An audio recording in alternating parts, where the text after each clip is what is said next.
As the Nintendo Switch continues to live on, getting more games day after day, it's definitely very easy to miss a huge amount of games that many consider to be hidden gems on the system, and games I definitely recommend to anybody, exclusively on the Switch or otherwise, to try out. Part of this is due to the general oversaturation of the market and shovelware, yeah, but I definitely also pin a lot of the blame on Nintendo themselves. The Switch eShop is easily one of the most aggravating things about the system, outside of the obvious. It's incredibly bare bones and unintuitive compared to the likes of PlayStation and Xbox's stores, Steam, and even Nintendo's previous attempts at digital marketplaces like the eShops on the 3DS, Wii U. Heck, I'd even say the Wii Shop channel was better, and not just because of the funky music.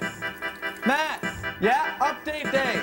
What? New Wii titles! It's doing a disservice to not only customers, but developers as well, especially smaller ones with promising projects who have to sell their games at dirt cheap just to even get a bit of attention. With all of these issues combined, many great games go unnoticed, even if they appear on stuff like Nintendo Directs, and we're going to talk about one of them today, Part-Time UFO. This is one of the newer original creations from the minds over at HAL Laboratory, the same developers behind Kirby, more specifically HAL Egg, a subsidiary working alongside them to create games for mobile devices. Yes, this means Part-Time UFO is a port of a mobile game. I could definitely see the reasoning behind tweaking and porting the game to Switch, ultimately making this the definitive version one to play, with widescreen, new content such as a 2-player co-op mode, and improved gameplay since you can now use an actual controller. Speaking of gameplay, the game stars Jobski, a little UFO who's come down to Earth to learn more about human culture. The first and most important thing he learns moments after arriving is that he's not really going to get anywhere without income, so he's going to go find some work, which Jobski must complete only armed with a claw to grab onto objects. These can range from a variety of things, such as loading packages onto a truck, stacking toys into a neat display, fishing, and more. The best way I can describe how it feels to control Jobski is pretty much if you took one of those arms from a UFO catcher or crane game and chained it to a drone. As a result, the game's main challenge lies in trying to do everything as quickly but carefully as possible. It's very easy to knock over stuff with whatever you're holding, especially if it's on the bigger side if you're not careful, and it can easily mess up all your hard work, which hits really hard when a stage requires you to stack up or organize stuff in a certain way. This is one of the reasons why I appreciate the Switch port, because it's much easier to be precise when you're using an actual controller and analog stick, and I can't even imagine trying to do a lot of this stuff while trying to slide your finger on the screen.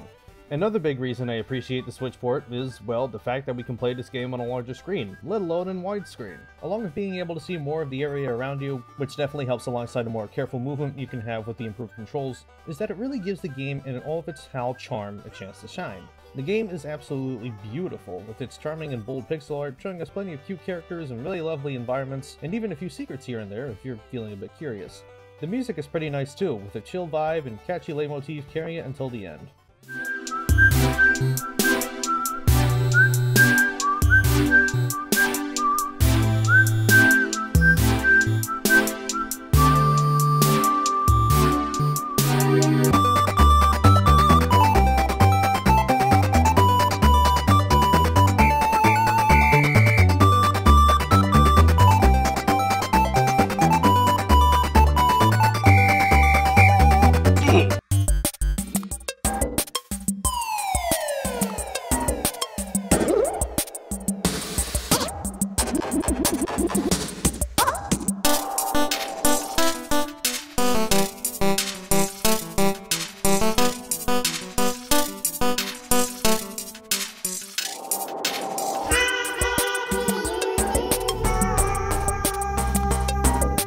But the charm doesn't end there. As you finish jobs and extra tasks, you get money and, in some cases, achievements, which can be used to unlock these cute little animations showing more of what Jobski gets up to on Earth, and even new costumes, which there are a ton of, though they are completely cosmetic and don't change the gameplay, but at least they're adorable. From the moment I picked up and started playing Part-Time UFO, I absolutely adored it, and feel pretty bad that it's just been kinda left in the dust in the favor of more high-profile releases. It's a fairly simple, and depending on the lengths you're willing to go, short game, but I feel like the below $10 price tag and the amount of that signature HAL charm the game has makes it more than worth it, whether you're alone or working together with a friend.